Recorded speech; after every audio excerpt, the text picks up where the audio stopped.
Hi, and welcome to the Insights podcast series from Axel. I'm your host, Anand Daniel. In today's special episode on student entrepreneurship, my guests are two well known founders in the startup community whose entrepreneurial journey started right from college. Farid is the co founder of Sharechat, one of the most popular vernacular social networking apps in India. And Shashank is co founder of Tapchief, a well known professional networking and consulting platform in India. In this episode, we talk about their early life and college days, how they decided on entrepreneurship, understanding the mindset of building products and tinkering it with ideas while in college, and also dealing with some challenges. We also touch upon how they came up with the idea and work progressively towards building a company, and finally, their viewpoint on what they would do differently if they were to do it again as students. Hope you enjoyed this conversation as much as I did. Let's dive right in. Hi, guys. Thank you for joining the podcast today. Really appreciate you taking the time. Welcome to the podcast. Thank you, Alan. Thanks. So, I'm going to start out with a interesting question. At least it's been ringing in my mind and hopefully in some of the audience. When will the Bill Gates or Zuckerberg moment happen in India where college kids can drop out, start companies that go on to become uh, big, right? So, or go on in the life journey. Do you think that's possible? Either Let of me you give the can go first. boring answer. Yeah. Let me give the boring answer. Farid can share the interesting story as we were discussing. Okay. Okay. Uh, so, see, I believe that it's already happening in some form or shape, right? I think it's only a matter of time that it becomes more mainstream news, or we are adulate over somebody like a demigod, like the country we are. I think a lot of people, there are so many other entrepreneurs I have known. I know Shashank of Practo started out of college. So may not necessarily have dropped out to have the same level of, pop culturism like in the US, but I believe it is happening already, because after going to either an IIT or a BITS or IIM and saying that I won't take up a job to your own parents is a very tough conversation. We're going to Uh, come back to that conversation you had. Farid, yeah, your so thoughts? Yeah, I yeah, think like Shashank is spot on. It's happening everywhere, and it's like I think the Zuckerberg moment already passed because we had Rahul Yadav and Aditya Sharma from Housing.com who were really growing at a very rapid pace from 2012 up until 2014-15.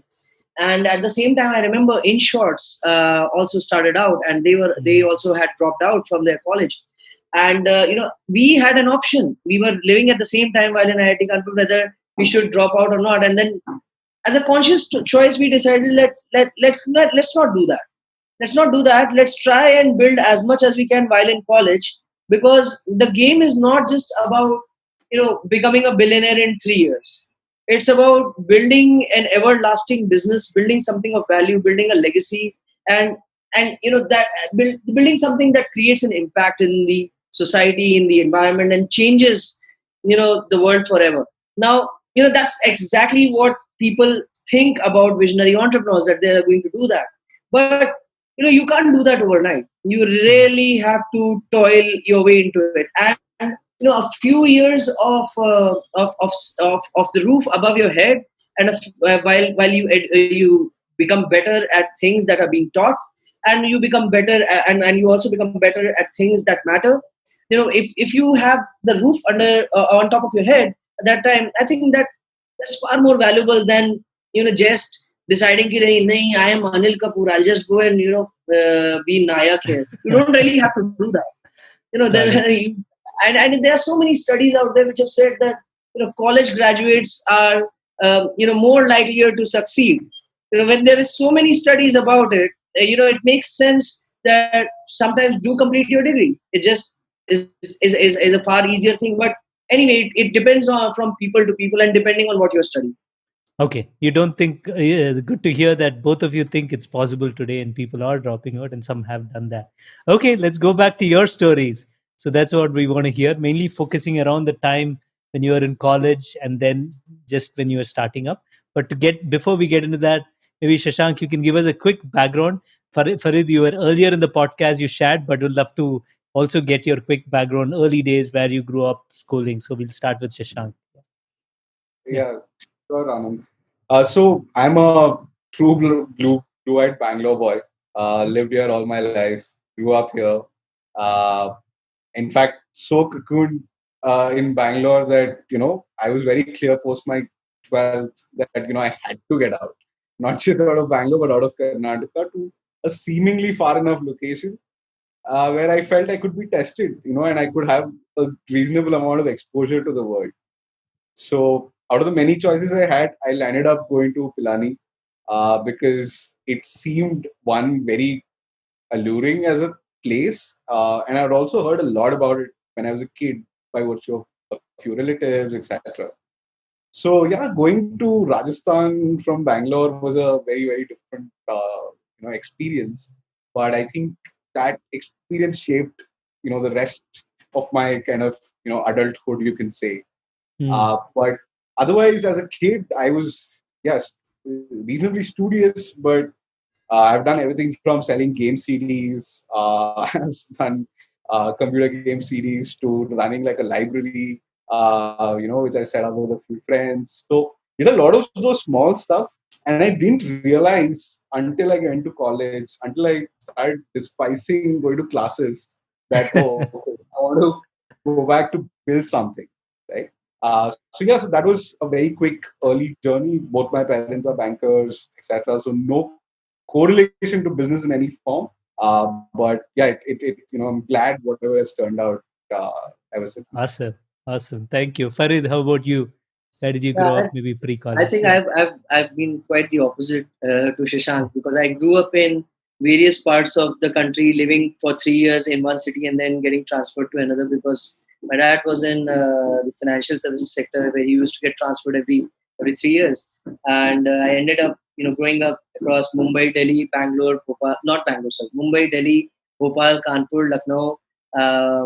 Yeah, these were like the major cities, and then I went to Kanpur for my graduation at IIT. Then after that, I moved to Bangalore. Yeah, that sums up my age. So Okay. that's how I remember where all I have lived, right? So Yeah. That's awesome. so yeah, that's how the journey has been. And since we lived in so many different places, and ultimately when we went back to our hometown in Lucknow, my mom wanted me to be closer to the hometown. So unlike Shashank, who wanted to be away from his hometown, I moved. I went 80 kilometers away from Lucknow. I went to IIT at Kanpur. There, studied material science engineering. Realized that there are very few places where you can actually get to create an impact in material science, and somehow the academic culture of India is not that superior to support all kinds of research at the undergrad level. It's good at postgrad, it's good at doctorate, but it's not so good at undergrad level. And that's where started foraying into some different things like robotics, things like embedded electronics and programming. And that's where I ended up meeting my co-founders Bhanu and Ankush at a hackathon, and then we just decided to work together, build products. We build around, it's debatable how many products we built, but because we were building products on our own also individually, and we built around like 14, 15 products between the three of us, with at I least want to come back. Hold on to that. I want to dive, double click, and go deeper because that's an important part of your journey, right? So, and especially for the students who are listening, this can be right. done while in college. I want to come back to that, right? So, but maybe just rewind, Shashank, for a second, like maybe for a couple of minutes. What happened in bits before you started up? A little bit of what are all were your interests and where did you spend time? I heard you say you despised classes or something like that. Yeah, yeah, Yeah, so this yeah, is one of the few campuses where you can honestly not attend a single class and yet graduate very comfortably. yeah, yeah, Ever since its inception, it's had a no attendance policy. And of course, there have been attempts to take that off, but the alumni network is strong enough to never let it happen. yeah. And Harsha I from hope Swiggy also really liked it. He said when he was on the podcast. you ask anyone. No attendance in college. Yeah, good. Yeah. So, but well, when I began, of course, I went to a bunch of classes, try to figure out, hey, is this my cup of tea, etc. And, I understand it's weird that you go to a college 2,000 kilometers away and then you're wondering if it's my cup of tea. But I guess, we all choose to do engineering first in India and then figure out what to do later, right? Hmm. So that happened with me as well. And I think what was fairly clear to me was that, I didn't want to get into another rat race of GPA, getting a good job, or going to an MS, etc. I felt that, it was my time to really explore, understand myself as a person. What do I really enjoy? What do I not enjoy? So I felt that, it's going to be hard for me to figure out what I like, but I can definitely figure out what I dislike. So I started this elimination game right from the first semester by trying out everything possible as part of the English Press Club. I used to do sound mixing in college, like I mixed concerts for Farhan Akhtar and Soulmate Nice. and folks like those. So I did a very, very different set of things. And I also was part of like a lot of on-campus things. Like I was part of the University Senate, which used to do a lot of things on campus policy and courses, etc. Was instrumental in kind of driving minors like how IIT has, as well as in BITS during my time. So did a lot of those. But I think what eventually got to me was, a friend was basically running for student body elections, and every candidate tries to do something special for the campus, right? And we felt, because, as I mentioned, nobody used to go to classes as much. We thought if we upload all the notes of all the best toppers in each batch, each course, a lot of people will find it of incredible use and like it. Hmm. Except none of us knew how to code back then, and I decided I'll take it up because I was learning a few things of Udacity, etc. So MOOCs were my go-to place for learning.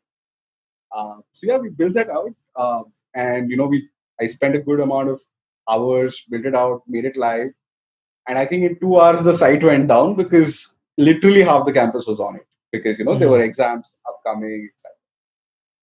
Now when it went down and I woke up, I brought it back up, everything. That's when I really realized that, hey, you know what, this is my kind of calling. I really enjoyed seeing something go down because people wanted it so badly that I had to wake up after staying up for 30 hours and bring it back out. So that's when I felt, what, I think building is what I'm going to enjoy. Now that could translate in many forms and shapes as we move along, but it became clear that at least I need to start attempting to build. And much like Farid, I've tried at least 3, 4 things which never flew, nobody has heard of. Apart from my old Dropbox or Google Drive folder, nobody else sees the light of that. But yeah, I think that's really how Bit's journey was for me. It was a lot of experimentation and trying to figure out who I am as a person for myself, for anybody else. Got it. How about you, Farid? Talk to us about the early days there and how did you find that? I had an interest, like an inherent interest in programming, like right from my school days. I used to program that time. I did not make like crazy games, but I did make a couple of games. So Ankush made even crazier stuff, by the way, when he was in class 11th or I think class 7. He made the CBSE 10th results website, which even I used for my own 10th results. But anyway, so this tinkering, this tinkering behavior that we had inherently, and moreover this suggestion by the seniors that you have to build spikes in your resume. You need to show an all-round profile. That led us to let me at least to explore a lot of things, just like how Shashank mentioned. And the good thing that I did was I could reject things very quickly. I was also a member of the Senate of IIT Kanpur. I was the robotics club coordinator. I did a lot of other things. I worked with Boeing on a autonomous robotics project, and sort of a lot of things. But and also dramatics, ELS, HSS, Hindi Sahitya Sabha, and all. But Mm. the one thing that I learned that a lot of these things are hobbies, and a lot of these things are deep rooted in science and tech and the stuff that I'm studying right now in IIT. And it makes utmost sense for me to double down on the things which I'm learning, because that's exactly what happens with computer science individuals. They Mm. learn computer science, they enjoy computer science, they have programming contests, and then they get a job in computer science. Their Mm. entire life revolves around writing good code. And Yeah. writing good code as a skill is very valuable. So what all skills can I build? And I realized that writing good code is a very important skill. I need to have it, but I will never be able to write. And that happened. I realized that I will never be able to write as good a code as a computer science guy from my same batch. That will never happen. And that got very solidified when I decided to pursue computer organization course in IIT Kanpur. I decided to pursue that while I was in material science. The professor really liked me. He said, yes, you can go ahead and do it, because I had some basic understanding of embedded electronics. But then the dean at that time, he got really pissed that who the hell are you? You're a material science student. Why are you studying this? This is a compulsory course for computer science students. But had I been allowed to learn that, I could have learned a lot more courses in computer science. But right before the mid-semester examinations, I was asked to drop off that course, and that's where I realized that what, there's a glass ceiling which computer science folks have set, and I don't think it's an error of judgment on the side of my peers or other students. It's an error on judgment of the side of the faculty, and that just means that if I have to survive this game that we are all in together, I'll have to build orthogonal skills which help someone who have the ability to write great code. And I think that's where and that's when all of us this the Social Network happened, that The movie movie. of around Yeah. Mark Zuckerberg. Yeah. And Bhanu and I, we were wingies. We are from the same floor. Like, there's a concept in IIT Kanpur where you are in a wing, Yeah. and the wing stays together for 4 years. So we saw the Social Network movie, and we saw it like 3-4 times. Like, we just binged, repeat, and kept it on a loop. We're like, what the hell, man? Like, Zuckerberg was a student. This is how he was working, and that just triggered something in me that you know I should only be limited by my imagination. I should not be limited by someone else's imagination or bias. They are limited by the exposure they have in their lives. I should be limited by the exposure I have in my life. And the limit of the exposure I will set by my own imagination. And when this thing I realized, it became very easy. It became very easy to take decisions. And that's how, it became simple that, my parents wanted me to get a job. IIT doesn't want me to study computer science, but IIT is open to letting me learn philosophy. IIT is open to letting me learn IP. So I did 3 courses in intellectual property rights management and management of technology, and 3 courses in philosophy. IIT Kanpur was not giving minors that time. Gave after the next year, but basically I had a major in material science, but I had 2 minors, one in management of technology and the other in philosophy, and that allowed me to work on very orthogonal aspects, while Bhanu and Ankush doubled down on programming. They doubled down on programming big time. So that allowed us to build a very today it might look stellar, but at least at that point it was orthogonal, and we were able to accomplish a lot more things as a unit than alone. And that's when when we met in the Yahoo hackathon in 2012 August, I think. We just clicked. We just knew that this is going to work, because here's this guy who's hackish, who's limited only by his imagination, and there's us, me and Bhanu, who are also of the same thought process, and we believe that product should be built. And that's when we decided. And then in October 2012, we saw housing.com launch. And that was like, whoa, man, these guys have got the balls. These guys are gonna, take the Indian internet by storm. And then right after them, we saw Zomato growing out of nowhere, and Burp happening in Mumbai, and then you get to know that the Bits team, which had made the robot Acute, has launched Grey Orange Robotics, and I'm like, whoa, this is the moment. This is how this is what we have to do. And that's when we saw a very interesting thing that while a lot of people will be valued because like today they are ideas, they dropped out, they must be risk taking, this and that. At that point, I when in 2014, 2015, 2013, at that point, people did have a prejudice against non-computer science students from IIT, and it made sense for us to protect our turf by leaving out the material science from me. Like, if I drop out, I won't be called an IIT. I'll be called an IIT dropout. and he was studying material science. But when I'm completing my material science degree, I can just be like, haha, I've studied material science, but I'm an IIT and I've graduated. I've also learned engineering and problem solving and pattern solving in the meantime. And this is yeah. I don't know what conclusion to take it to, but yeah, let's wait for the next question. Yeah, then this is super helpful. The history just before starting Sharechat, you've covered most of that. We'll go into Sharechat in a minute. So maybe Shashank, walk through your times hacking and coming up. Maybe lead us into how you landed at Tapchief, right? That journey. Yes, so once I knew that I had the chops to build something, then it just became, mind start running wild, right? Hey, this can also exist, that can also exist. Uh, in fact, one of the first ideas I had, which is very funny now, maybe because I'm guessing it's one of your portfolios. But back in 2012, I thought the campus should have a food delivery service, right? Okay. And I thought Okay, fair that enough. would be a Yeah. physical campus because it used to get excruciatingly cold or excruciatingly hot in Pilani, right? And I thought, yeah, food delivery service anybody would pay for on campus. Of course, it never took off because I didn't get the necessary permission from campus authorities to run a delivery service.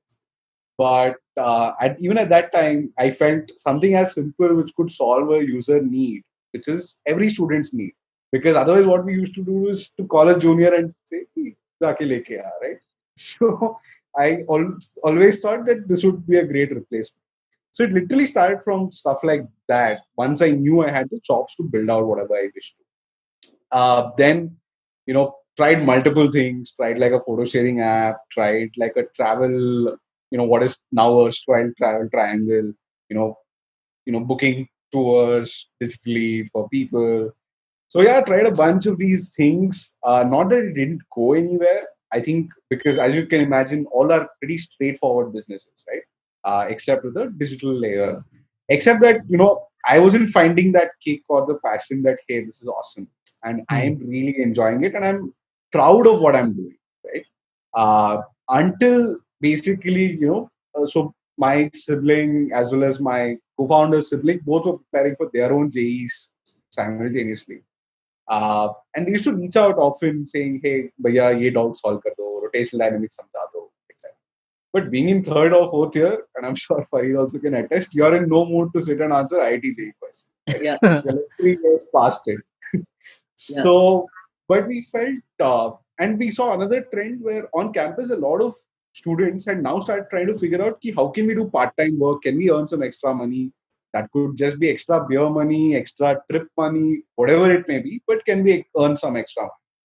And people were, trying all sorts of things. Some people were blogging, some people were trying to, tutor US students, etc. So I saw an opportunity there that, okay, there's definitively an audience who would love to make an extra buck, and if they are doing that by teaching what they've already kind of crossed as a chasm, then that is a no-brainer. They can do it in their sleep at even 3 a.m. if one were to ask them. So we built a small app, which was a tutoring app, where we said a student could come and kind of put a question, like by clicking a doubt or whatever, and in 30 seconds we would get the person on a tutor from either who's studying at IIT, BITS, NITs, one of these places, to come and answer those questions and solve those doubts. Because the simple insight was that beyond 5 p.m., a kid is all alone, right? And that's the real problem because when somebody fails to understand a concept conclusively enough in that period, they say, yeah, chhod dete, hai, let's go to the next one, right? And that loops built so much is that's when, students, in my opinion at least, lose touch on the fundamental concepts and nature of what is supposed to happen and start trying to hack it according to the Indian education system कि ये multiple choice question है इसको कैसे answer करे. This is a 10-mark question, so I can write the first paragraph and the last paragraph correctly, and in between I can just do BS. So a lot of these tactics have come from the aspect because students have been frustrated evening on evening again and again where they got stuck but nobody was solving it for them, right? So we felt this is a cost effective way. More and more kids were having phones. This was back in 2014, late 2014, early 2015. And we said, yeah, let's build it. And honest to God, we didn't think of startups at that point. Although we had seen a lot of alumni like Funny of Red Bars, Samay and Akash of Grey Orange. All of these guys had done incredibly well. But at that time, for me, it was still a product. It was still something which could, people could benefit. And I felt like my brother would be off my back, right? If I gave him like access to this. So it literally started from a very small innate personal need. uh, so the app grew. We had at its peak a good 500 tutors on the platform who were doing hundreds of sessions a day. Another tech company based out of Bangalore who were building something closer and similar. The founders had exited their company previously to Tutor Vista and folks like those. And they all reached out and said, "Hey, we love what you're building. Would you like to kind of sell the company, sell the tech, sell the supply, or more than sell, come work with us and kind of maybe build it ahead?" Now, at that point, we were firstly shocked that somebody is finding Which value. year were you? Third year, fourth year, No, no, it was fourth year. It was fourth I year. did a Good. 5 year program, so it was a Okay. pre-final year. Literally towards the end, I remember I was doing this negotiation slash conversation 2 hours before my final exam, and clearly I didn't care enough about the exam. Uh, so yeah, I was doing this, and at that time I felt, look, I don't see myself building this into a company, but what I've found in the last 12 months, and so did my co-founders, that we definitely built something that's of value and that's loved and that is being used. Now, irrespective of we are the ones building it or not, irrespective of if it will ever become a $1 billion company or not, if it finds a great home, which can kind of where it can thrive and continue, that's a great outcome, and that was good enough for us. And more importantly, we felt that it will always be a great story to say that as undergrads we sold a company in college, because in hindsight we found out nobody had done that in 50 years of its planning. Mm. So uh, so yeah, that's it was literally a 5 a.m. chai conversation at there used to be this place where we had a walk, my co-founders and I, and we said, yeah, let's go ahead. Hopefully it will reach more people, and it has. It went up to, I think, closer to like 1 million downloads, if not more. So yeah, so that's how it happened. Now, post this journey, we said, okay, one thing we learned from this entire journey of 4 years or couple of years of building products is that we know very little, and more importantly, people who do know things are very hard to find and figure. So can we build and can we leverage technology to build access to such people? And that's how the Tapchief was born. We just basically said we need to use technology to enable people to have access and enable people on the other side to leverage their skills and monetize it beyond a job. Because for the first time, we saw our myths kind of broken, where we thought job was the only way to kind of eventual success, eventual Mhm. anything. And we saw that, oh, we were able to kind of earn reasonable amount of capital as college kids by literally taking skills picked off the internet and implementing it in some fashion. And we thought that a lot more people in the world could do that, and if we could have some role and some contribution to do so in that part, it could be great.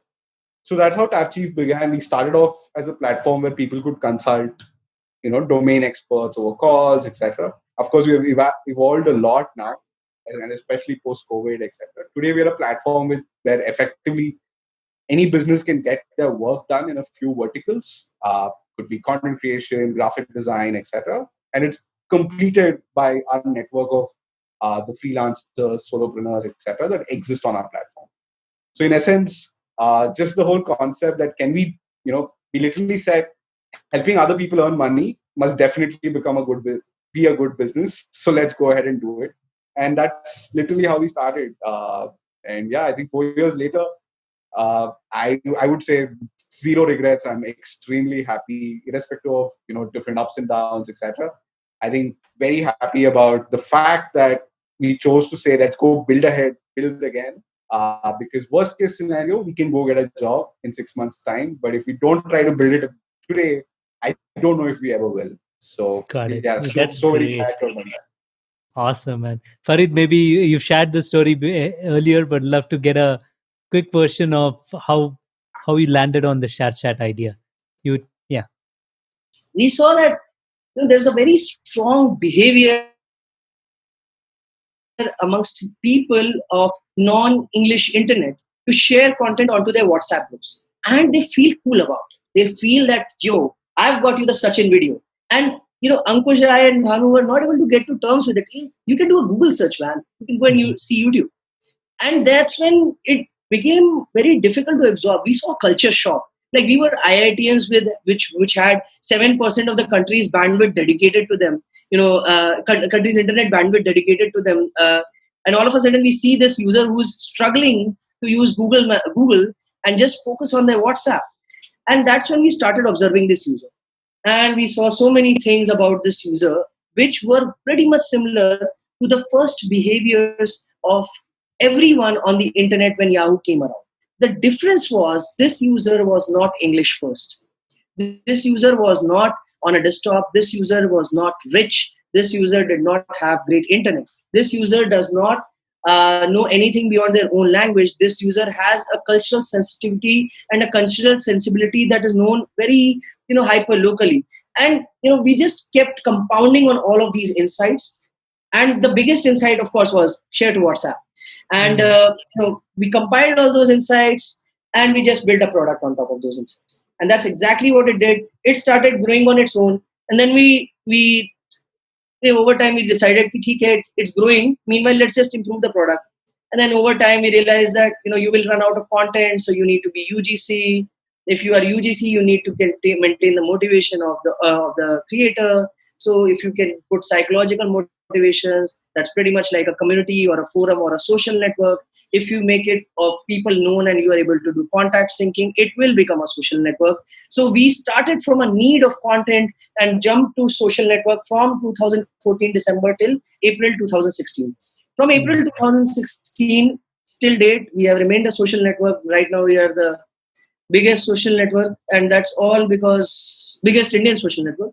That's all because that questioning all assumptions, following first principles, go deep, and be limited by only your own imagination. I think that's what really made it happen for us. Awesome. That's a great story. Maybe you'll spend 5 minutes quickly on thoughts you would give your younger self, like your students who are listening, right? So on how to pick the idea, the market, anything, like just some. If you had to do it again, what would you do? You're in the third or fourth year, right? Maybe Shashank, you go first, Right. and given adjusted for the time also because things have changed a little bit. So for the like, yeah. Yeah. Uh, yeah. So see, I think uh, back when we were on campuses, uh, obviously, I don't think mobile internet or mobile good smartphones were as much of a rage as it is today. Today, I think as soon as a kid is a 12 or a 13-year-old, they have access to great phones, great internet, etc. Uh, so I think for a lot of college students today, I mean, a bunch of them keep reaching out as juniors, etc. The first thing I ask them or tell them, because they often reach out to me for funding advice, कि Shashank angel से connect करा दो, Shashank Bloom से connect करा दो, इससे connect. And my first answer is, guys, let's talk about what you're trying to build, right? And what you're trying to attempt. Because I think one thing that is a little unfortunate that obviously, happens and is very hard to control is the impact of, media coverage about funding on any college student for that matter, right? So today, I'm sure Farid's $100 million raise is more valued to him, and people reach out to him about that more as college students with every message starting, "Bhaiya, बहुत successful ho," more than ki what did it take for you to build it out. Just had to mention that, na Shashank? I'm sure hota hai yaar. You ruined the podcast for me, man. But anyway, please continue. No, so my larger point being, Anand, that I think what we should try and drive as much as possible is that, the journey, right? The passion with which, let's say, Farid spoke, that insight was so useful. Same for me, that it may have been to get my sibling off my back, but that need culminated in something which is useful for somebody. even if it is for 10 people, even if it's for 100 people. I think in college, I would not suggest any student to think of market, retention, cohort, any of this. I think if they are able to build something which people find value in, that is the greatest win, because I believe that is the 0 to 1 journey. When they experience that, then I think they'll figure out if they're committed enough and smart enough. And I think there's enough access the moment they get out of the cocoon of a college and the roof over their head. They'll definitely figure out how to go one to one, figuring out angel. Like I knew nobody when I got out of campus, right? In the last semester is when I got to know folks like Aprameya. I got to know folks like Subbu. Why? How? Because I knew one other founder who was kind enough to say, "Jaake mil lo," right? Go learn from them. And I reached out also saying, Ki, I'm trying to do this. I want to learn from your experience.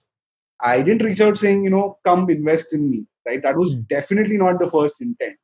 It eventually became, sir, aap itna help kar hi rahe ho, then, might as well put some money if you can have some upside. And obviously your support will be grateful. So I think for a college student today, my single most advice is just focus on who you will enjoy building for. And that could be anybody. You can say, I will enjoy building for, a space company. I'll enjoy building, something in material sciences or civil. Like I was in a civil engineering course and I hated it. Yeah. Right? But a student may say that, yeah, that is of my interest and I'll try and build something there. It may not be a VC backable startup. It may not be an internet company. The traditional, what is at least perceived as startups today. But if they just learn how to do that 0 to 1 by building something that people enjoy, because I feel that's when they get, for the first glance to the harsh realities of the world. Like one of the first things we tried building was actually what is today like Class Plus, etc. We tried to build that for coaching institutions back in 2014 or 2013. But at that time, no coaching institute owner wanted to go digital. We were just too ahead of our time and should not have been trying to sell that back. If you would have probably sold that to, I don't know, retail or something else, it would have probably worked better. So we chose the market wrong. But we got used to the harsh realities because I visited across Jaipur, Delhi, Surat, Kota, all of these couple of tier 2, tier 3 towns as well in across in and around Rajasthan, Delhi, in that belt.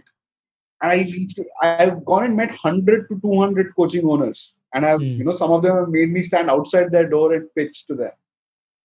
But the fact is, I knew that after that journey, I knew for a fact that that product is not working today. But more importantly, I knew that I'll never be afraid of going and pitching or making a sale, etc. Which, when I was put in front of a Vijay Shekhar Sharma or when I was put in front of an Aprameya, I was not as intimidated.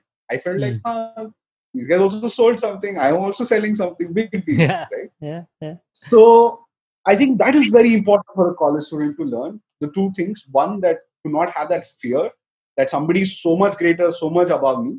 We're all humans. We're all trying. We're all learning every day. If college kids can come out of college with this realization and the realization that building something of value can, do wonders, no matter how big or how small, I think then they'll figure out their paths. I Awesome. don't think we should do anything beyond that. Awesome. Farid, anything to add to that? I think I completely agree with Shashank, but I would just want to add a segue here that, just like Shashank, we also built a lot of products which were way ahead of their time. Like I think housing itself was way ahead of its time. I think the time for housing probably has come or will come in 3 years from now, when there'll be a lot more internet adoption, across India.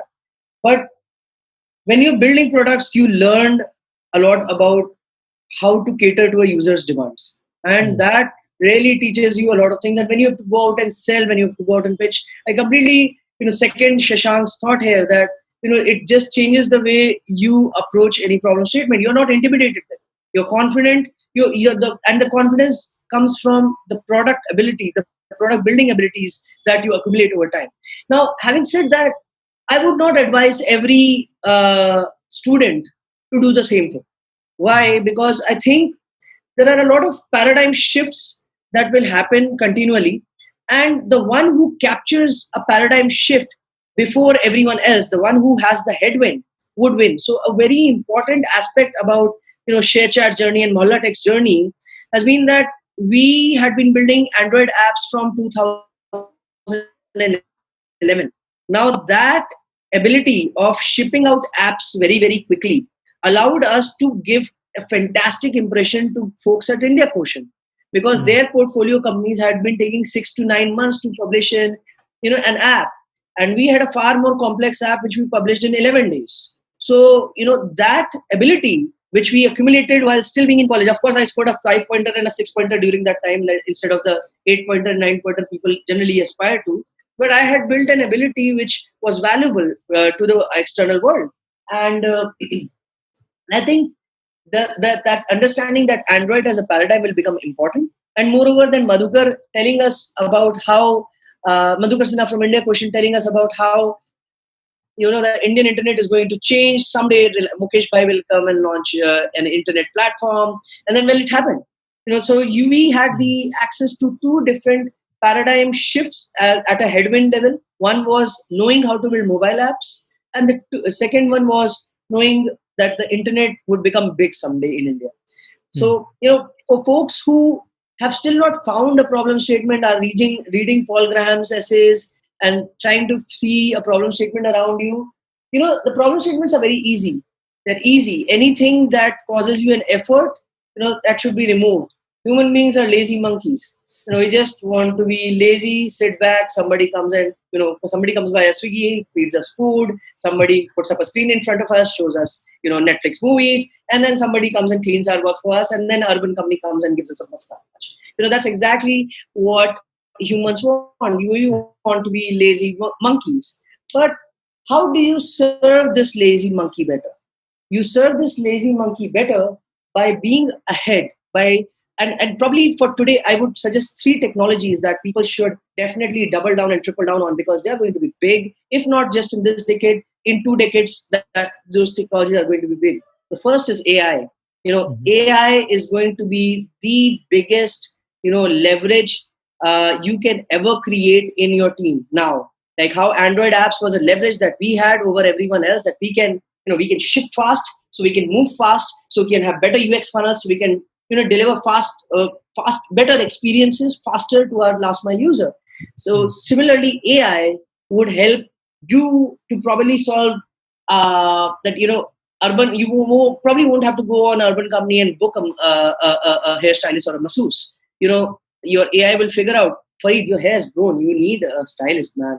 Right? So and the AI would go on to just book it. So AI being the first one. Second being spatial computation. We are seeing the iPhone just increase in size. We are not seeing a lot of changes yet. The changes are slow. Someday a disruption would happen. That disruption might be stemmed in PhD research, it might be stemmed in master's research, or it might just be an undergrad student figuring out a pattern. And it's important that you are ahead of the curve when it comes to spatial computing, because if a company starts today, if 100 companies start today, at least you can be sure that there will be one company who will make it happen. And if you want to be the entrepreneur of that one company or a member of that one company, you have to capture this headwind. You have to be that expert at OpenGL and spatial computing and point cloud and whatnot. And the third field, I would say, that is extremely hard, but it involves a lot more than computer science folks, and that would be the field of quantum computing. That it involves material science, it involves electrical engineering, it involves computer science, and it probably will involve a unique kind of computational skill. Systematic enterprise that builds an organization. Yeah. I'm so sorry, my no Alexa problem. just Siri, see, this is exactly the problem. This is the exact problem, that AI doesn't. There can be better NLP. Yeah. I didn't call it out. It just it just heard me and thought I should do it. And so when the phone miniaturizes further, the phone is now the TV. It's the interactive TV that we've always wanted. When it miniaturizes further, what will miniaturize alongside it? and that would be quantum computers. Our current quantum computers look very similar to the mainframes of 1950s and 60s, and it will only take one Wang laboratory and one IBM and one Apple, like the three of them together, to really push us into the someone like the three of them at that point, to push us into an era of quantum computing, and that would just change the way everything else works. And when quantum computing takes over as the core processing system for the world, the two things that will become most important will be AI and spatial computing. So, Nice. I That's just my case great. on that. That's you've Otherwise, given I'll a not picture stop. for the future for a lot of people to build. So, last question, one from the audience. Ujjwal Kalra asks, is there a founder market fit, particularly in the context of students? Right. So, are there spaces they can aggressively go after, or maybe even conversely, spaces to avoid? Either of you. Uh, Shashank, you want to take this? Yeah. I think, yeah, I mean, conversely, to avoid maybe anything with very high regulation, maybe, uh, you know, see, basically anything that stops you from getting your product into the hands of the user when you want to, I think college students should stay away, right? Because let's say if I, as a college student, wanted to build Acco for that matter, there's no way in hell I could have done that, Which is right? an insurance company. Yeah. Yeah, there's no way I could have contacted IRDAI and gotten those approvals, any of that. Because as a college student, honestly, in fact, until I had to sell the company, I not incorporated. So, uh, Yeah. you know, of course, in the second time around with Tapchief, I had that experience, so I started with the incorporation. But otherwise, most college students, much like Farid or any of us had done it, it's on internal DC groups, internal Facebook groups. Everything's happening there, right? Yeah. It's all at best on email and stuff like that. So from spaces to avoid, I would definitely say anything which stops you from getting the product into the hands of your user when you want to, which is probably largely driven by regulation. Could be insurance, could be I don't know, drug manufacturing, healthcare, something like that. I'm not so sure. In terms of spaces to go after, the same thing, the inverse, right? Whatever user you're able to relate to, and even if you don't know them, but can you kind of go speak to them and understand them? As long as as a founder, and that applies across ages, right? So I don't Yeah. see anything special or very different for a college student. So yeah, so they need to go after spaces, I believe. And I definitely, one thing I do believe is they should not go after spaces which are already hot. Like Mm. if a college student today is thinking that let me also go build an Indic language app and fight Farid, I think that's a stupid idea. Like I don't think you should do. Yeah. I think Okay. they should go after spaces which everybody is telling that, what is the space? Is this even a space? We don't have a thesis. And Mm. if VCs are telling you we don't have a thesis about this, we need to wonder and come back. I think that's the best space for you as a college student, because you're going to take your own time to grow as a founder, to learn things, etc. And like in 2016, if I thought let me go to fintech, I would have been nowhere today, right? I can't fight a Vijay Sekhar Sharma or a Jitendra Gupta on any of those guys or Kunal Shah on a fintech company. It's not my cup of tea. I don't think I should be doing it.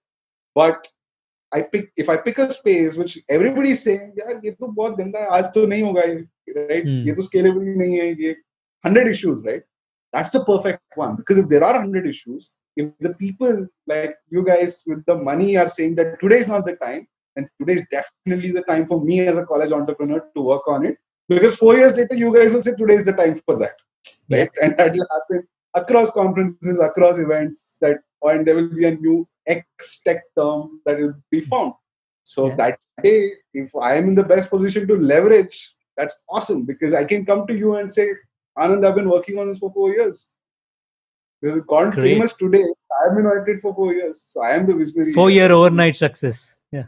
Yeah. So we part of the visionary in hindsight. Yeah. So that's my Awesome. limited view. Very Sorry if good. I Very good. went, No, that's very spot on. Farid, anything from you to add to that? No, I think I completely agree with Shashank. Maybe I'll add just two quotes that really inspired me in those days. So Rahul Yadav called me up once and said that, burn all the bridges. I think that was very important. That he said, if you think that there's a fallback, then you are definitely going to fail, because you are not going to take the most audacious risks that you should. That was the first one. And the second one was from Pratik Shukla and Pankuri Srivastava from Grab House.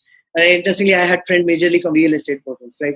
So they said that, 1,000 nights toil is called overnight success, right? So these two things became like a mantra for me, and I do not really believe there's something called a founder market fit, but I do believe there is a scope for, as I said earlier, catch the headwind, when nobody's looking at it, build in silence. When you will make it big, everyone will appreciate, everyone will acknowledge, and everyone will say, oh, this is a new sector, right? So be someone who defines a category, like how Shashank here is defining a unique category, and don't be copycats. Yeah, that's just lame, especially when you are from you've spent 4 years of engineering, you want to be an entrepreneur, and the first thing you decide, oh, I will sell plastic cups. What? Like, why would you sell plastic cups? If you come and tell me I will sell reusable plastic cups, I'll say, what? Why are you selling reusable plastic cups? But if you come and tell me I'm going to convert all plastic of the world into reusable, my go-to-market strategy is that I'll go after this most disposed cup. Like, the cup is the plastic cup with tea is the most common, and straws. They are the most common things which get dumped. And if I can convert all of them into recyclable, I will have a thesis with which I will go after the entire plastic problem of the world, and take on recycling. Now, this is not how generally people approach it. People are like, oh, I made this much money, this is my top line, bottom line, dhanda chal raha hai, sir. That's stupid. Mm. You went to a good college because you were here to transform India. Like, India paid taxes so that you can have a wind tunnel and see the glider in front of you have lasers thrown on it. India didn't pay taxes so that you made something which India doesn't even appreciate. Do something that makes India great again. You know, Awesome. so Awesome. That's on that note, that's very inspiring. So hopefully this gets many students to think about doing something that makes India great again. And hopefully we get to do a much larger Zoom call with tens, if not hundreds of student entrepreneurs who are fighting and using all the tailwinds that are going on right now to build like in areas like the futuristic areas and across. So really appreciate you taking the time to share your journeys, all the ups and then some of the challenges you had to face also. I'm sure there's a lot more we could cover, but it's a glimpse into your world. Really appreciate it. Thank you very much. Thanks, thank you, guys. Anand. Yeah, Thank you, Anand. absolutely. Hope you enjoyed that conversation with Farid and Shashank. A lot of good notes for people in colleges and looking to start up. And hope you put that to some good use in your own startup journey. If you want more insights from the series, go to insightspodcast.in and let us know if you have any feedback for us at Axel_India on Twitter. Thank you.